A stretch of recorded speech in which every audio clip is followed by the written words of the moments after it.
नमस्कार साथियों, आपका बहुत बहुत स्वागत है text book super coaching TGT PGT में। दोस्तों, जैसा कि ये सीरीज चल रही है डी ट्रिपल एस बी का एग्जाम का जो पीवाईपी है, प्रीवियस ईयर क्वेश्चन है, इसका पोस्टमार्टम सीरीज चल रही है, दिख रहा होगा इस आपको।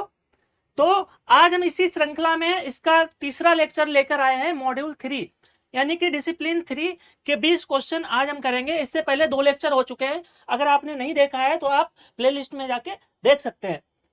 और ये मॉड्यूल, ये जो डिसिप्लिन है, मॉड्यूल आपका 3 है।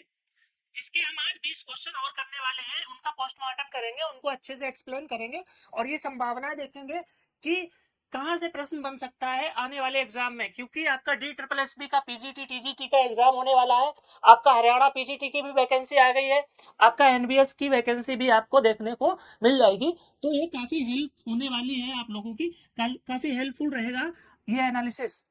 तो पीवाईक्यू का करते हैं पोस्टमार्टम। तो देर ना करते हुए पहले प्रश्न पर चलते हैं। पहला प्रश्न ये रहा आपकी स्क्रीन पर। तो क्या है, भूमि के ऊपर उनकी ऊंचाइयों के आधार पर किस प्रकार के बादलों का आधार 10 किलोमीटर हो सकता है? कितना? 10 किलोमीटर ऊंचाई के आधार पर। दोस्तों, जो 10 किलोमीटर के ऊपर की जो ऊंचाई के बादल हैं उनको क्या बोलते हैं? निम्न बादल हो सकते हैं, मिडिल क्लाउड हो सकते हैं, या cloud with great vertical extent हो सकते हैं, या हाई क्लाउड हो सकते हैं। बताइए।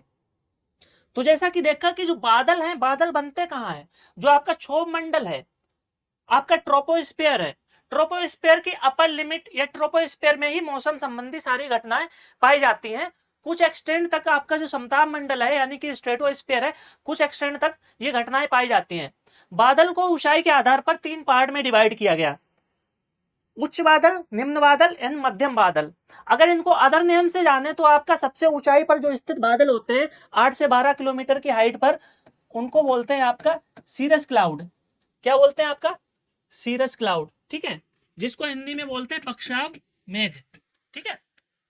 इसके बाद मिडिल आते हैं। मिडिल में आपका स्टेटस और क्यूमुलस बादल मिलते हैं। कौन से? स्टेटस एंड क्यूमुलस, जो कभी कभी मिलकर स्टेटो क्यूमुलस भी बनाते हैं। और सबसे निम्न स्तर पर जो बादल मिलते हैं जिनको वर्षी मेघ बोलते हैं। क्या बोलते हैं? वर्षी मेघ, यानी कि निम्बस। निम्बस से ही समझ में आ रहा होगा कि वर्षा के मेघ। तो कभी कभी स्ट्रेटस एंड क्यूमुलस भी निम्बस बादल बनाते हैं। तो ऊंचाई के आधार पर जब बात की गई है तो ये कौन से हो जाएंगे? हाई क्लाउड हो जाएंगे। इसका उत्तर हमारा क्या हो जाएगा? 4, ऑप्शन नंबर 4। जो 8 से 12 किलोमीटर की ऊंचाई पर जो बादल मिलते हैं वो हाई क्लाउड है, और इसमें मेनली मिलते हैं आपके सीरस क्लाउड, जिनको अगर हिंदी में बोले तो पक्षाभ मेघ मिलते हैं आपको। मिडिल में कौन से मिलते हैं? आपको स्त्री मेघ मिलते हैं, आपके कपासी मेघ मिलते हैं, और सबसे जो निम्न स्तर पर जो मिलते हैं वो आपके कपासी वर्षी मेघ मिलते हैं, जो वर्षा भी उत्पन्न करते हैं। सीरस क्लाउड से एक बात समझ में आती है, इसको आगे फिगर में देख लेते हैं। देखिए, ये हाई क्लाउड कौन से है? आपका सीरो स्ट्रेटस सीरस। सीरस से क्या बना? आपका स्ट्रेटस एंड क्यूमुलस, ठीक है। इसके बाद आता है आपका निम्न जो बादल है, मध्यम स्तर के बादल है, वो अल्टो स्ट्रेटस एंड अल्टो क्यूमुलस, ठीक है, एंड निम्बो स्ट्रेटस। ये भी वर्षा मेघ है, ठीक है। निम्बो जहां पे शब्द होगा वो वर्षी मेघ होगा। फिर नीचे के जो बादल हैं, सबसे निम्न स्तर के बादल हैं लो अल्टीट्यूड। इनकी जो ऊंचाई होती है वो दोस्तों 3 से 4 किलोमीटर रहती है, 3 से 4 किलोमीटर। और इसके जो मिडिल बादल हैं ये 8 किलोमीटर की हाइट तक पाए जाते हैं, ठीक है। और जो जब से हाईएस्ट जो बादल होते हैं, हाई एल्टीट्यूड, ये 12 किलोमीटर तक पाए जाते हैं। और जो मेनली पाए जाते हैं वो कौन से होते हैं? आपके सीरस क्लाउड होते हैं, ध्यान रखिएगा। और ये एक दूसरे से मिलकर डिफरेंट काइंड के बादल बनाते हैं, ठीक है। जैसे यहाँ पे क्यूमुलोनिम्बस, ये सबसे ज्यादा वर्षी मेघ होते हैं, सबसे ज्यादा बारिश करते हैं। क्यूमुलस कपास की तरह दिख रहे हैं आपको। स्टेटो क्यूमुलस मतलब स्त्री बादल, कल हमने पढ़ा था। आप स्ट्रेटस मतलब स्ट्रेटा में बिखरे हुए होते हैं, ठीक है। तो कल की क्लास में हमने बादलों के बारे में एक क्वेश्चन पढ़ा था, ठीक है, डिसिप्लिन 2 में। अब अगला क्वेश्चन क्या है? अगला क्वेश्चन है कि द इन सॉइल हॉरिजन, जो सी लेयर है यानी कि मृदा परिच्छेदिका जो है, सॉइल प्रोफाइल में बहुत सारी लेयर्स होती हैं, जिनको क्या बोलते हैं? स्टेटा बोलते हैं, ठीक है। जैसे कौन कौन सी लेयर होती है? आपका ओ ए, ठीक है,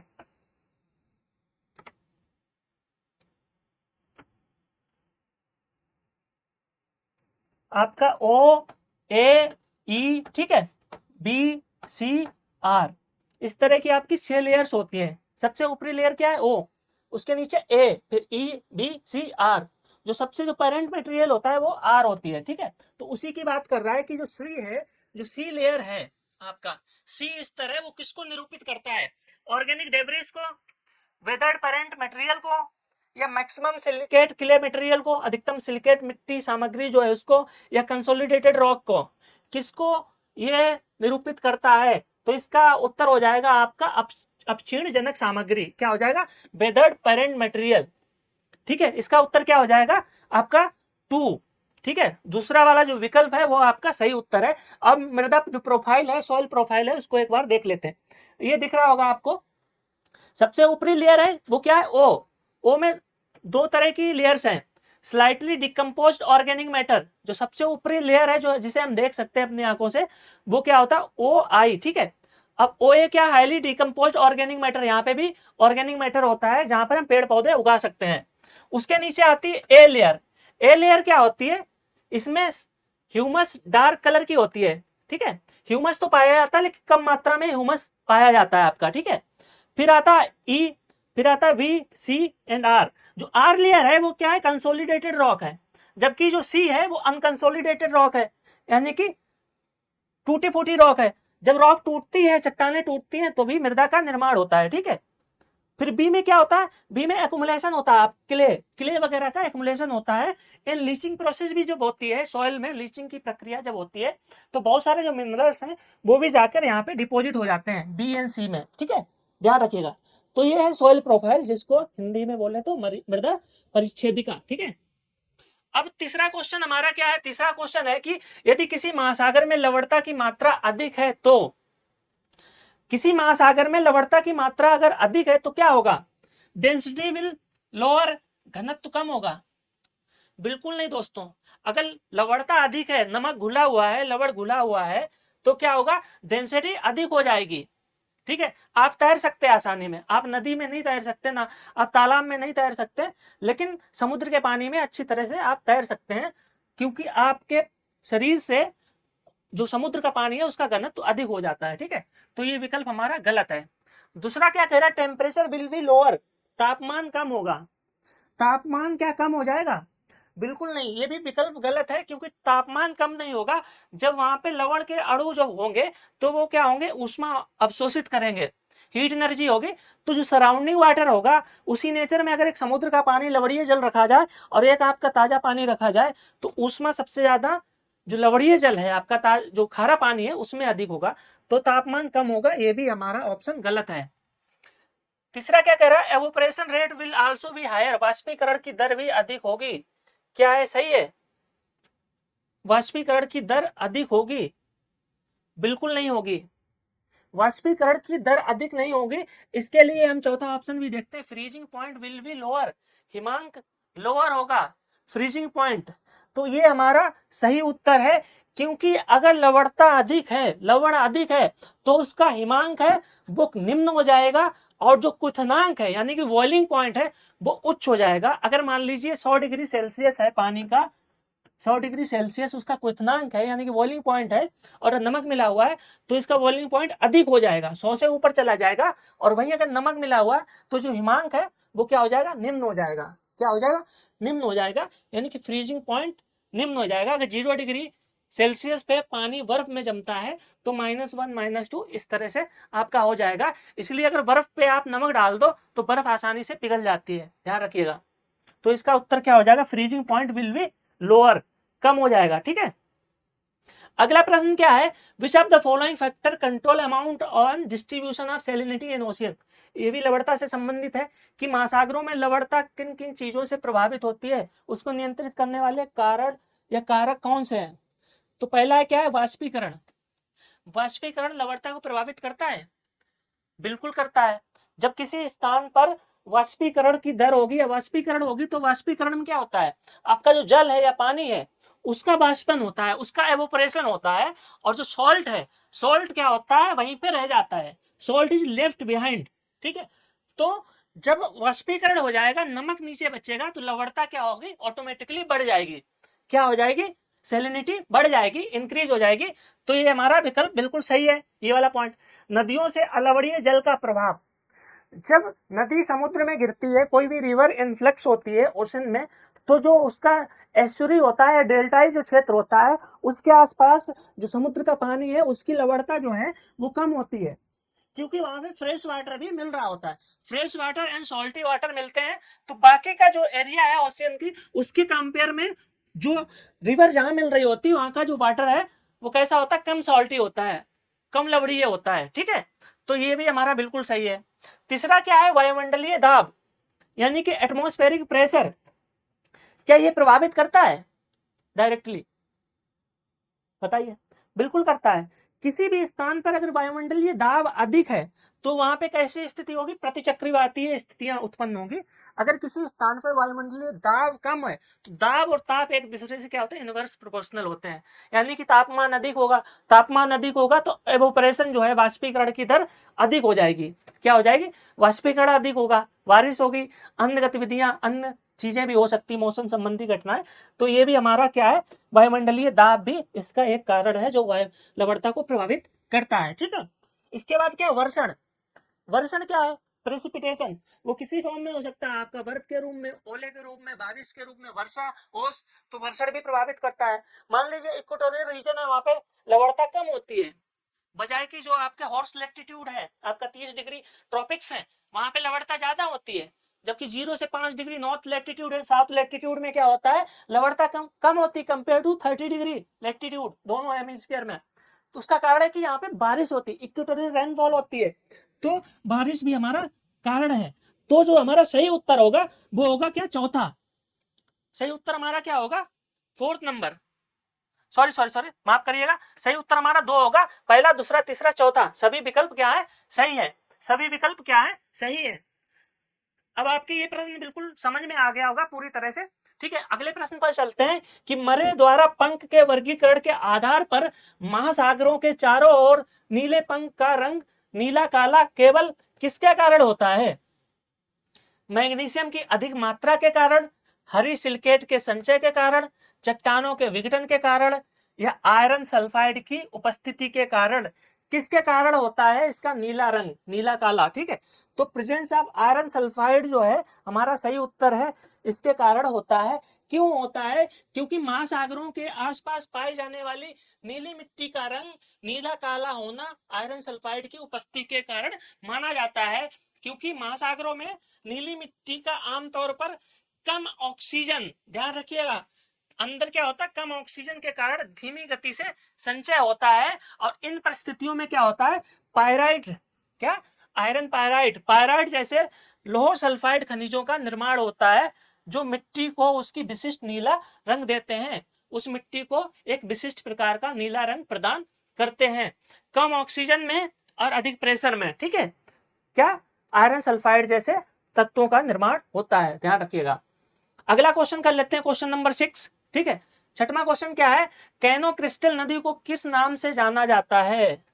कैनो क्रिस्टल नदी कहां पे है दोस्तों, फ्लोरिडा में। ठीक है, इसको किस नाम से जानते हैं, लिक्विड रेनबो, क्योंकि नदी है तो कैसी होगी, पानी होगा, तो इसको लिक्विड रेनबो के नाम से जाना जाता है। क्योंकि इस नदी में क्या होता है, ड्राई कंडीशन में एंड हॉट कंडीशन में क्या, एल्गल ब्लूम हो जाता है, काई जम जाती है। ठीक है, एल्गी जम जाती है, और एल्गी का रंग जो होता है काला, नीला, पीला, ठीक है, हरा, डिफरेंट डिफरेंट कलर की एल्गी होती है, जिसके कारण ये इसको इंद्रधनुष बोला जाता है। ठीक है, लिक्विड इंद्रधनुष यानी कि लिक्विड रेनबो। तो इसके बारे में देख लेते हैं, ये कहाँ है, कोलंबिया में। ठीक है, ये रिवर कहाँ पे पाई जाती है, कोलंबिया में पाई जाती है। और यहाँ पे शैवाल और काई के कारण क्या होता है, वाटर ब्लूम की कंडीशन, एल्गल ब्लूम की कंडीशन पनपती है। ठीक है, जिसके कारण क्या होता है, इसको रेनबो बोला जाता है, इसको लिक्विड रेनबो बोला जाता है। ठीक है, अगले प्रश्न पर विचार कर लेते हैं। अगला प्रश्न है हमारा 7वां कि वर्षण निम्नलिखित में से किस रूप का व्यास लगभग 5 से 50 मिलीमीटर होता है? जो प्रेसिपिटेशन है, प्रेसिपिटेशन को हिंदी में क्या बोलते हैं, वर्षण बोलते हैं। ठीक है, क्या बोलते हैं, वर्षण बोलते हैं। वर्षण किसी भी रूप में हो सकता है, आपका पानी के रूप में, बूंदों के रूप में, बारिश, ओला भी वर्षण है, ओस भी वर्षण है, कोहरा है, वो भी आपका एक वर्षण का प्रकार है, यानी कि प्रेसिपिटेशन का प्रकार है। तो प्रेसिपिटेशन किसी भी रूप में हो सकता है, आपका स्लीट हो सकता है। तो इसने पूछा गया है वो प्रेसिपिटेशन का कौन सा प्रकार है जिसमें 5 से 50 मिलीमीटर के क्या बनते हैं, कण होते हैं, उनके जो कणों का व्यास है 5 से 50 मिलीमीटर होता है। तो इसका उत्तर हो जाएगा आपका हेल, यानी कि ओला दृष्टि। ओले जब पढ़ते हैं तो बड़े बड़े ओले पड़ते हैं। ठीक है, तो इसका उत्तर क्या हो जाएगा, ओला। जो सही स्टेट स्लीट होते हैं तो 5 मिलीमीटर से कम आकार के छोटी छोटी गोलियां होती हैं, ठीक है, इनको बोलते हैं स्लीट। जो फुहार होती है, फुहार में आपने देखा होगा धीमे धीमे भीनी भीनी जो ड्रिजलिंग होती है, बहुत धीरे धीरे पानी बरसता है, ठीक है, उसको क्या बोलते हैं, फुहार। और जो स्नो है, स्नो आपने देखा होगा, अगर आप गए होंगे स्नो गिरते हुए देखी होगी, तो रुई की वहां धीरे धीरे धीरे धीरे गिरती है पानी के बूंद की तरह, ठीक है। तो ये हो गया हमारा स्नो, ठीक है। तो उत्तर क्या हो जाएगा आपका, ओलावृष्टि। अब यहाँ पे देख रहे होंगे जो ओले हैं वो बड़े आकार के हैं, दिख रहा होगा, जो स्लीट है उससे छोटे कम आकार के हैं, जो स्नो है वो आपके कॉटन शेप में है, दिख रहा होगा आपको, ठीक है। और जो रेन है वो ड्रॉप के फॉर्म में है, ठीक है। यहाँ पे इसका अंतर आप आसानी से देख सकते हैं, ठीक है। अब क्वेश्चन नंबर 8 है हमारा कि निम्नलिखित में से कौन सा पक्षी पद डेल्टा का सही उदाहरण है, यानी कि वर्ड फूड डेल्टा।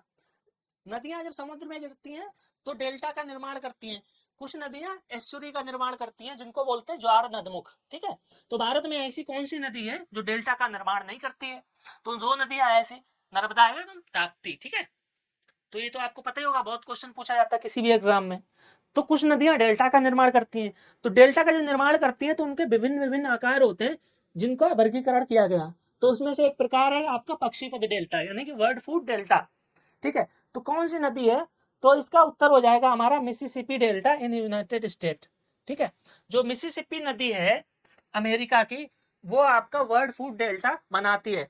जो नील नदी है वो आपका धनुषाकार डेल्टा का निर्माण करती है, ठीक है, आर्क शेप में। जो फ्रांस की सीन नदी है ये आपका डेल्टा का निर्माण नहीं करती है, बल्कि ये एस्चुरी बनाती है। जो भारत में गंगा नदी है ये भी क्या है, आर्क शेप का डेल्टा का निर्माण करती है। इसको और अच्छी तरह से देख लें तो उत्तर हमारा क्या होगा, मिसिसिपी डेल्टा। और अच्छी तरह से देखें तो यहाँ पे दिख रहा होगा आपको, ठीक है, ये क्या है, कस्पेट डेल्टा, ठीक है। ये सिंपल डेल्टा है, लेकिन ये आर्कुएट डेल्टा है, आर्क शेप में, ठीक है, आर्क शेप का डेल्टा। और ये है वर्ड फूड डेल्टा, पक्षी जो होता है पक्षी के पंजे के समान ये डेल्टा है, ठीक है। तो नील नदी जो है वो धनुषाकार डेल्टा, यानी कि चाप के आकार का डेल्टा है, उसका निर्माण करती है। जबकि जो सीन नदी है वो एस्चुरी का निर्माण करती है। और गंगा नदी है ये भी आर्कुएट या फैन शेप डेल्टा का निर्माण करती है। और सबसे बड़ा जो डेल्टा है वो गंगा ब्रह्मपुत्र डेल्टा, यानी कि सुंदरबन का जो डेल्टा है वो सबसे विश्व का सबसे बड़ा डेल्टा माना जाता है, ठीक है, ध्यान रखिएगा। अगले प्रश्न पर चलते हैं, प्रश्न नंबर है हमारा 9वां। तो निम्नलिखित में से भूमिगत जल का कौन सा स्रोत अवसादी चट्टानों से प्राप्त होता है। अवसादी चट्टानों से, चट्टानें कितने प्रकार की होती हैं, 3 प्रकार की होती हैं हिंदी में बोले तो। अवसादी हो गई आपकी, आग्नेय हो गई, और दूसरी कायांतरित या रूपांतरित, जिसको मेटामॉर्फिक रॉक भी बोलते हैं, igneous, sedimentary, metamorphic. Primarily 3 types की रॉक होती हैं जो कि निर्माण प्रक्रिया के आधार पर इनका वर्गीकरण किया गया है। तो पूछ रहा है प्रश्न कि अवसादी चट्टानों से जल का कौन सा स्रोत प्राप्त होता है, तो इसका उत्तर हो जाएगा आपका कोनेट वाटर, ठीक है। कोनेट, या इसको सहजात जल भी बोलते हैं, ठीक है। क्या बोलते हैं इसको, सहजात जल भी बोलते हैं। तो हमारा उत्तर हो जाएगा कोनेट वाटर, ठीक है। तो कोनेट वाटर है क्या, सहजात जल क्या है, वह जल जो शैल यानी कि अवसादी या बहिर्वेदी आग्नेय की अंतराकाशों में शैल पदार्थों के निक्षेपण के समय अंतःपाशित हो गया हो। जब किसी शैल का निर्माण होता है तो कोई जल जो है वो पाशित हो जाता है, पाशित मतलब गिर गया हो, बंद हो गया हो शैल के निर्माण के टाइम पे, तो उसको बोलते हैं आपका अंतःपाशित जल या सहजात जल, ठीक है। तो सहजात जल अवसादी चट्टानों में उनकी रचना के समय, अवसादी चट्टानों में जब उनका निर्माण हो रहा होता है, समय से हो गया होता है, उस समय क्या होता है, उनके अंतराल जो होते हैं, गैप्स जो होते हैं, उनमें भर जाता है, उनके संस्तरों में इसका निर्माण होता है, ठीक है, ध्यान रखिएगा। जब ये आग्नेय चट्टान या रूपांतरित चट्टान में परिवर्तित होती है तो वो जल वहां पे पाशित हो जाता है, लूप में फंस जाता है, ठीक है, ध्यान रखिएगा। अगला प्रश्न क्या है, अगला प्रश्न 10वां प्रश्न है कि बाष्पीकरण की दर निम्नलिखित कारकों में से किस पर निर्भर करती है। किस पर निर्भर करती है बाष्पीकरण की दर, जो एवोपरेशन की रेट है वो किस पर निर्भर करती है। तो पहला क्या, water vapour content of the atmosphere, वायुमंडल में जलवाष्प की मात्रा, इस पर निर्भर करती है, पूछा गया, नहीं करती है, ठीक है। तो पहला ऑप्शन जो है वो हमारा कह रहा है कि वायुमंडल में जलवाष्प की मात्रा, अगर वायुमंडल में जलवाष्प की मात्रा अधिक है तो क्या होगा, एवोपरेशन की जो दर है वो कम हो जाएगी, क्योंकि जो एयर है उसकी जो सापेक्षिक आर्द्रता है वो निर्भर करती है तापमान पर। ठीक है, अगर वायुमंडल में, वायु में पहले से ही आर्द्रता मौजूद है तो जो एवोपरेशन की दर आपकी कम हो जाएगी। अगर वायु में आर्द्रता कम है यानी कि एयर ड्राई है, शुष्क हवा है, तो आर्द्रता की जो दर है यानी कि एवोपरेशन की दर है वो बढ़ जाएगी। इसलिए धूप में या चलती हवा में कपड़े जल्दी सूखते हैं, ये तो पढ़ा ही होगा। दूसरा का तो ये हमारा गलत हो जाएगा। ठीक है, temperature of air and surface, हवा और सतह का तापमान ये निर्भर करता है, तो बिल्कुल करता है। अगर हवा का तापमान अधिक है, तापमान अधिक होने से क्या होता है, जो सापेक्षिक आर्द्रता है यानी कि रिलेटिव ह्यूमिडिटी है किसी भी एयर की, वो क्या होती है, कम हो जाएगी। जब आर्द्रता, जो रिलेटिव ह्यूमिडिटी अगर कम हो जाएगी तो एवोपरेशन की जो दर है वो अधिक होगी। ठीक है, उसको और जलवाष्प की आवश्यकता होगी। ठीक है, तीसरा क्या कह रहा है, अवेलेबिलिटी ऑफ एनर्जी, पवन ऊर्जा की उपलब्धता। इस विकल्प पर हम बाद में बात कर लेते हैं। चौथा विकल्प कहता है कि सतह आर्द्रता की उपलब्धता यानी कि सरफेस मॉइस्चर। बिल्कुल, ये भी हमारा जो चौथा विकल्प है ये भी निर्भर करता है कि सतह की आर्द्रता कितनी है। ठीक है, सरफेस, तो इसका जो विकल्प है हमारा पवन ऊर्जा की उपलब्धता, विंड एनर्जी, ये थोड़ा अटपटा है, तो यही हमारा जो है उत्तर है। बाकी के विकल्प गलत हैं। बाकी के जो भी विकल्प हैं वो एवोपरेशन की दर को प्रभावित करते हैं, तो हमारा उत्तर आपका 3 हो जाएगा, पवन ऊर्जा की उपलब्धता। ठीक है, अब चलते हैं प्रश्न नंबर 11 पे। दोस्तों 10 प्रश्न कर लिए हमने, 11वें प्रश्न पर चलते हैं। ये आपका चल रहा है डिसिप्लिन 3। पहले हम 2 लेक्चर ले चुके हैं, 2 लेक्चर में हमने 40 क्वेश्चन कर लिए, टोटल 180 क्वेश्चन है जो कि ज्योग्राफी के DSSB में पूछे गए थे। ठीक है, और 20 क्वेश्चन आपके पेडागोजी के। बाकी जो 100 क्वेश्चन आते हैं वो आपके जनरल के आते हैं। ठीक है, जिसमें आपका क्वांट हो गया, लैंग्वेज हो गया, रीजनिंग हो गई। ठीक है, आदि आदि चीजें आती हैं। ठीक है, तो हमारा 180 क्वेश्चन का ये तीसरा मॉड्यूल चल रहा है, तीसरा लेक्चर है, जिसमें हम आपका डिसिप्लिन 3 कर रहे हैं। ठीक है, तो ये प्रीवियस ईयर क्वेश्चन पेपर है, जिसमें क्या कर रहे हैं हम, PYQ का क्या कर रहे हैं, पोस्टमार्टम कर रहे हैं। तो आज हम पोस्टमार्टम करके ही छोड़ेंगे। तो अगला क्वेश्चन क्या है, 11 नंबर, तो समुद्री जल में कौन सा लवण प्रचुर मात्रा में उपलब्ध होता है, तो इसका उत्तर हो जाएगा हमारा सोडियम क्लोराइड। सोडियम क्लोराइड ही हम खाते हैं। हम क्या खाते हैं, सोडियम क्लोराइड खाते हैं। ठीक है, अपने भोजन में, तो इसका उत्तर क्या हो जाएगा, सोडियम क्लोराइड। चलिए आगे जल्दी जल्दी बढ़ते हैं। ठीक है, क्वेश्चन नंबर 12 क्या, प्राचीन समुद्री यात्रा करने वाले जनों ने पछुआ पवन को प्रचंड 50, क्या बोला, फ्यूरियस 50, जिसमें हिंदी में अनुवाद इसको बोलते हैं प्रचंड 50। ठीक है, चीखती 60। ठीक है, और आपका 40 भी होता है। तो ये 40, 50 एंड 60 की जो विंड है इनको क्या बोला, प्रचंड 50 क्यों कहा, तो पहला क्या है, उत्तर पूर्वी दिशा की ओर चलती है पछुआ पवने, दक्षिणी पश्चिमी दिशा से, दक्षिणी पश्चिमी दिशा से। ठीक है, किधर चलती है, उत्तर पूर्वी दिशा की ओर चलती है।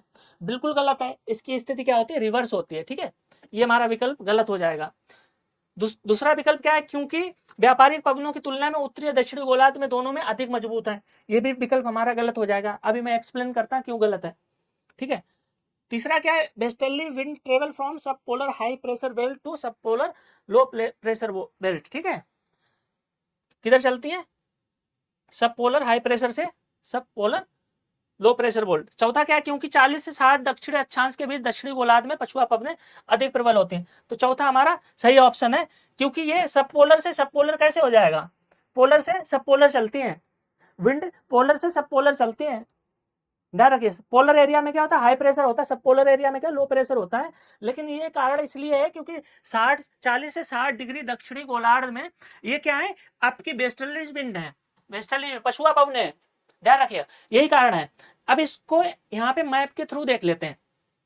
यहाँ पे दिख रहा होगा आपका 0 डिग्री की रेखा। ठीक है, ये आपका 30 डिग्री है, यानी कि हॉर्स लैटिट्यूड है। ये आपका 30 डिग्री है, हॉर्स लैटिट्यूड है। ये जो है आपका 7 डिग्री, तो इसी के आसपास चलती है। लेकिन ये चलती है आपका दक्षिणी गोलार्ध में, क्योंकि दक्षिणी गोलार्ध में क्या है, आपका समुद्री एरिया ज्यादा है, महासागरीय एरिया ज्यादा है। ठीक है, तो यहाँ पे क्या होता है, ये जो आपका हॉर्स लैटिट्यूड है ये कैसा है, हाई जोन है, हाई प्रेशर जोन है। और ये सब पोलर एरिया है, ये क्या है, लो प्रेशर जोन है। तो इनकी डायरेक्शन किस तरह है आपका, किस तरह से, ये उत्तर पश्चिम दिशा से आपका दक्षिणी पूर्वी दिशा किधर है, उत्तर पश्चिमी दिशा से दक्षिण पूर्वी दिशा, इसलिए आपका पहला विकल्प गलत हो गया।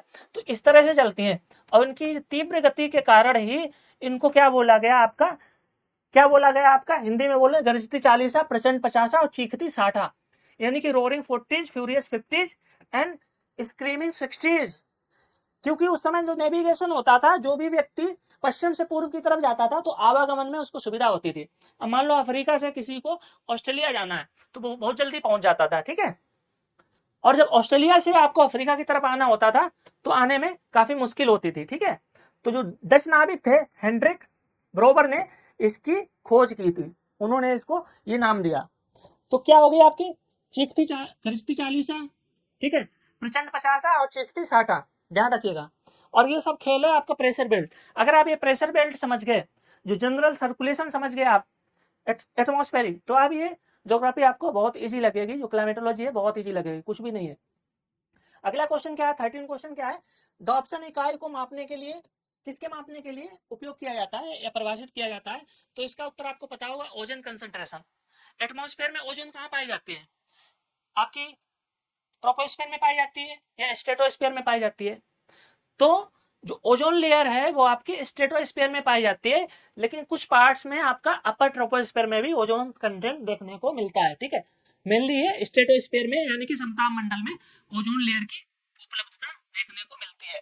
तो ओजोन लेयर की जो सांद्रता है किसी स्थान पर, किसी पर्टिकुलर जगह पर, किसी दाब पर ओजोन लेयर की जो कंसंट्रेशन है वो कितना है, उसको मापते हैं आपका डॉप्सन इकाई में, ठीक है, ध्यान रखिएगा। किसमें मापते हैं, आपका डॉप्सन इकाई में। अगला प्रश्न है आपका 14 नंबर प्रश्न है। 14 नंबर प्रश्न क्या है, किस दाब पेटी को अश्व अक्षांश कहा जाता है, हॉर्स लैटिट्यूड। क्या है हॉर्स लैटिट्यूड, किसको बोलते हैं, तो अभी हमने बताया था आपका जो सब ट्रॉपिकल हाई प्रेशर बेल्ट है, सब ट्रॉपिकल हाई प्रेशर बेल्ट यानी कि जो आपका 30 डिग्री नॉर्थ और 30 डिग्री साउथ लैटिट्यूड वाली जो बेल्ट है, इसको बोलते हैं हॉर्स लैटिट्यूड। क्या बोलते हैं, हॉर्स लैटिट्यूड बोलते हैं, क्योंकि ये क्या है, हाई प्रेशर बेल्ट है आपका, 0 डिग्री का लो प्रेशर बेल्ट है। तो यहाँ पे विंड का क्या होता है, सब्सिडेंस ऑफ एयर होता है, एयर का क्या होता है, अवतलन होता है। क्या होता है, अवतलन होता है, सब्सिडेंस होता है। तो इसके कारण क्या होता है, हाई प्रेशर एरिया क्रिएट होता है। हाई प्रेशर एरिया क्रिएट होता है तो इसको अश्व अक्षांश क्यों बोलते हैं, क्योंकि बहुत सारी कहानियां हैं उस समय प्राचीन काल में, जब जब सौदागर होते थे, घोड़ों का व्यापार करते थे, तो उस टाइम पे जब इस जोन में पहुंचते थे तो यहाँ पे क्लाइमेट कैसा हो जाता है, स्टेबल हो जाता है, हवा बिल्कुल नहीं बहती है।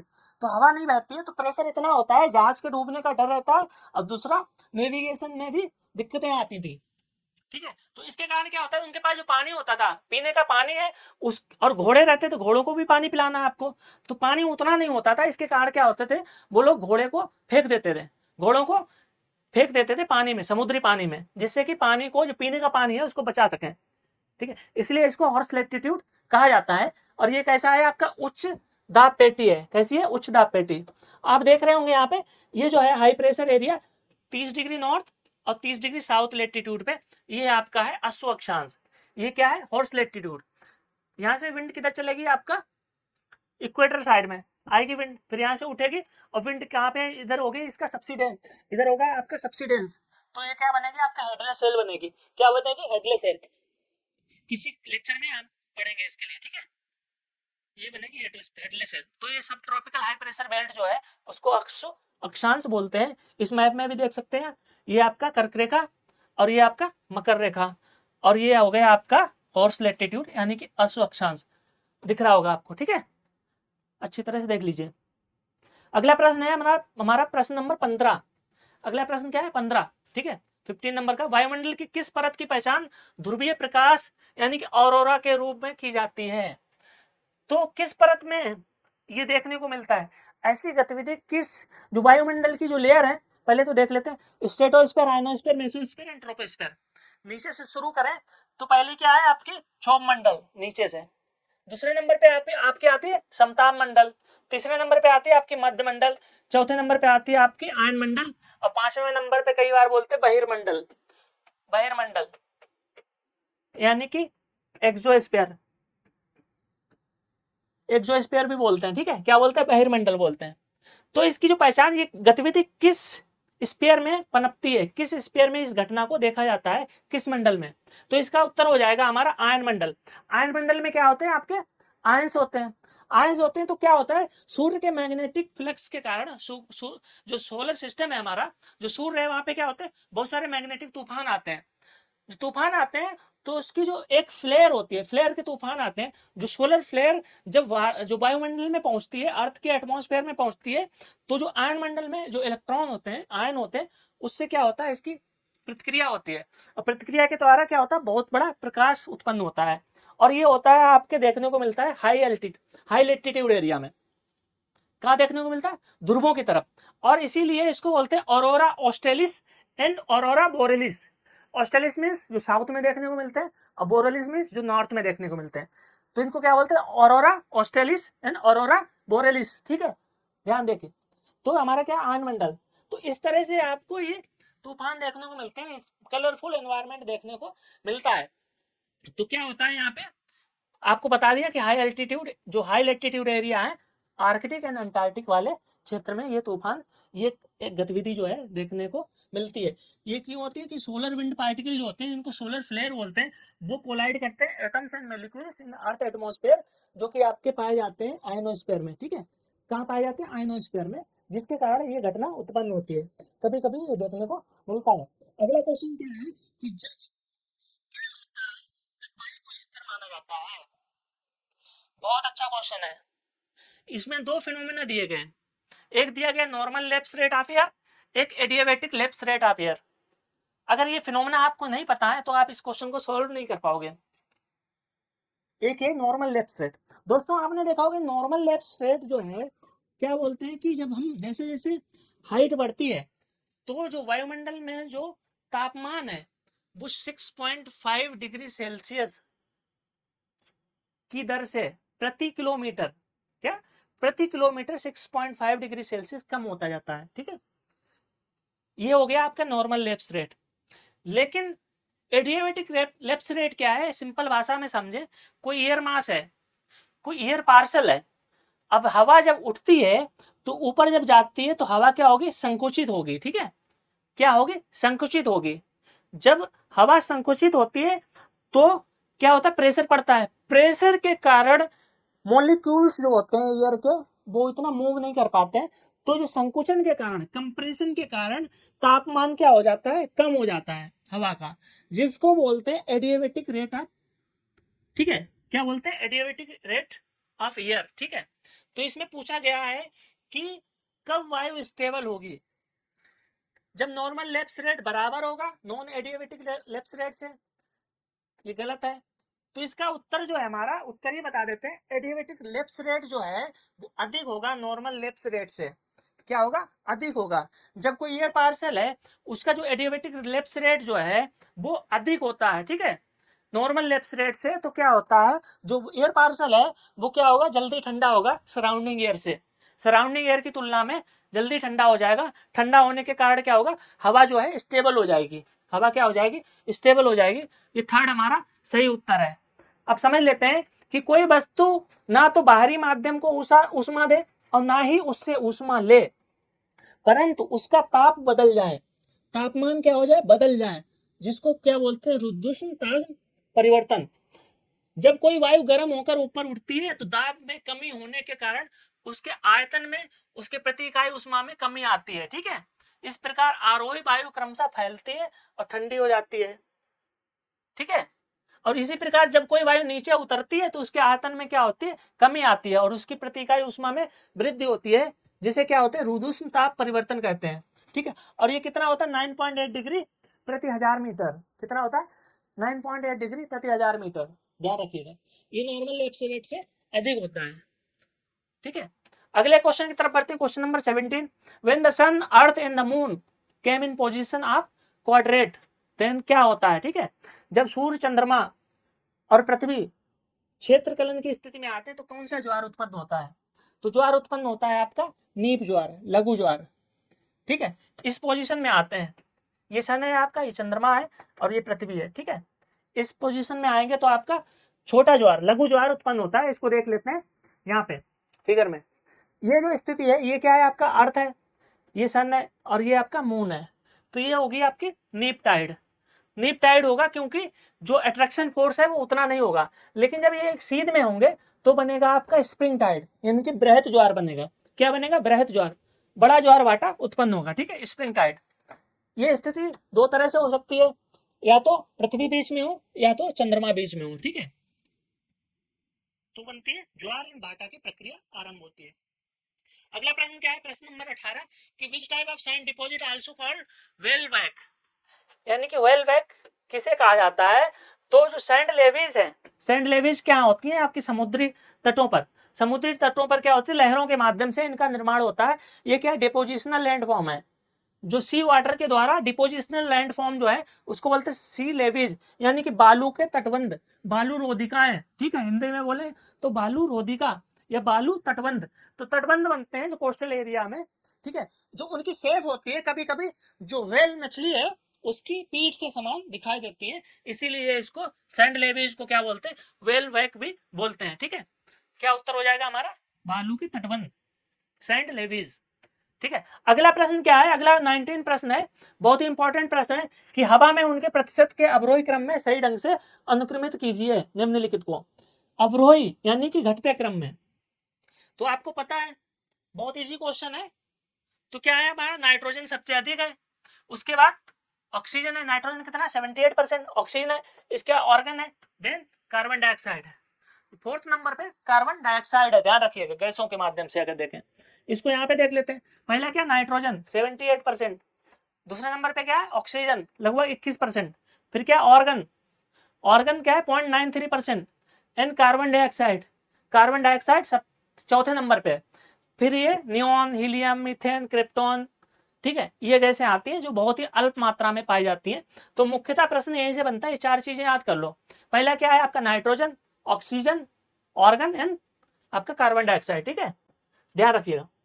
नाइट्रोजन, ऑक्सीजन और बाकी के जो 1% में है वो अदर गैसें हैं। अब इस सीरीज का, इस लेक्चर का हमारा 20वां क्वेश्चन आ गया, ठीक है। निम्नलिखित में से कौन से पुराने वलित पर्वत है? बहुत इजी क्वेश्चन है, बहुत इजी क्वेश्चन है कि फोल्डेड माउंटेन सबसे पुराने पर्वत कौन से हैं? तो जिनको रेसिडुअल माउंटेन भी बोला जाता है, रेसिडुअल माउंटेन यानी कि अवशिष्ट पर्वत। अवशिष्ट पर्वत वो पर्वत है जो सबसे पुराने पर्वत है और अब ये उनके अवशेष ही बचे हैं।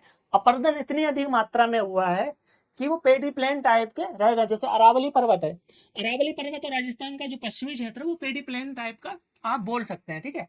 तो पुराने बलित पर्वत कौन से हैं आपके? अरावली। तो अरावली हमारा सही उत्तर होगा। तो इस लेक्चर में हमने 20 क्वेश्चन और कंप्लीट कर लिए डिसिप्लिन 3 के।